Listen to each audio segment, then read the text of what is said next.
Sariling review ko to, sariling pera ko yung ginastos ko dito. And guys, tested ko na siya ng halos 8 oras. Hindi pa rin nalulobat. So nag-jog walk ako kagabi ng almost 2 hours. Wala siyang off. Okay na okay. At tapos ginamit pa namin dito sa kwarto for dim light kasi in-off namin lahat ng ilaw kapag natutulog. So ito lang yung ginagamit namin for dim light at hanggang umaga ha. 6 a.m. kaming gumising, andar pa rin, naka-on pa rin siya, hindi pa rin nalulobat at mapasa hanggang ngayon hindi ko pa na-charge. On pa rin siya. Ito yung pinaka lowest level na ginagamit ko ha. So from my jog walk session kagabi using the Insta360 Ace Pro 2 dito sa may case niya. This is the case. So nilalagay ko lang siya dito. And while jogging, kahit hindi ako nagre-record, naka-on pa rin to. So kasi kakapagod ng mag-turn on and turn off. And syempre ayaw ko din na masira agad yung button natin. That's why hinayaan ko na lang siyang nakaandar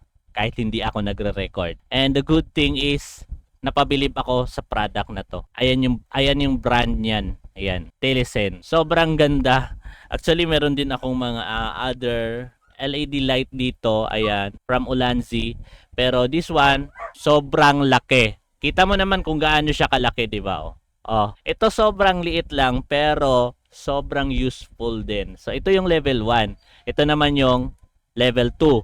Ito naman yung level 3. Ito naman yung level 4. At level 5. Sobrang ganda. And take note, hindi lang ito warm yung available sa kanya. Meron ding cold. Sobrang maliwanag. Ayun yun, warm and cold yun kanina. At ito naman yung cold. At ito yung strobe. Meron siyang strobe light. Diba? Sobrang ganda. And balik natin sa warm and cold and cold. Level 5 yan and back natin sa level 1. Level 1 lang yung ginagamit ko kasi nga si Insta360 Ace Pro 2, yung level 1 na ganito, sobrang liwanag na para sa kanya kasi nga ito, mas maganda ito sa low light. So, ganun siya katindi. And guys, this is not sponsored. Sariling review ko to, sariling pera ko yung ginastos ko dito. And this one is suitable, good for DJI action camera na yung may quick release. Kasi nga ito may quick release siya as you can see. Ayan, ayan. Pero akala ko pwede siya sa Insta360 Ace Pro 2 natin. Yung problema lang, hindi siya fit pala. Iba pala yung size ng quick release ng Insta360 sa Osmo Action camera. So, pag bumili ka nito ha, wala na ito siya. Wala ito. So, this is DIY lang as you can see. Pinadikit ko lang siya dyan para ma-fit siya dito sa ating Insta360 Ace Pro 2 case. Yan. And yan.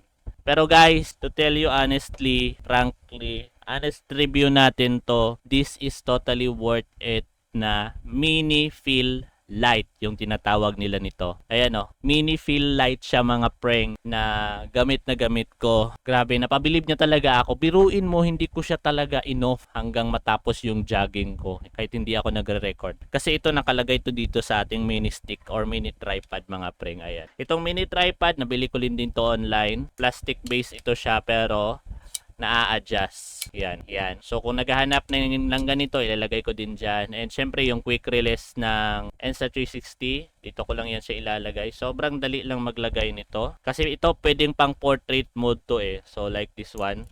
Boom. Tapos ilalagay ko yung boom. Tapos, ayan na siya.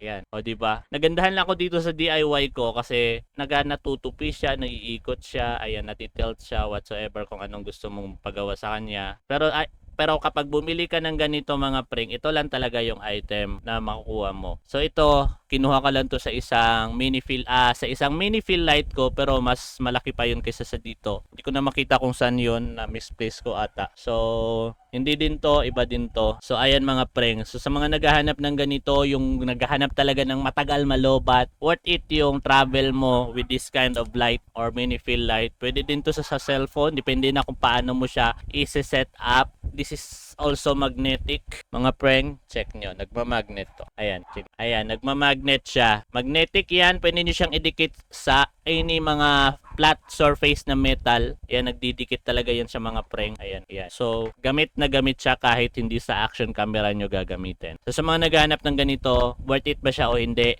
Yes, totally worth it siya. Sobrang tagal niyang malobat. Napakasulit.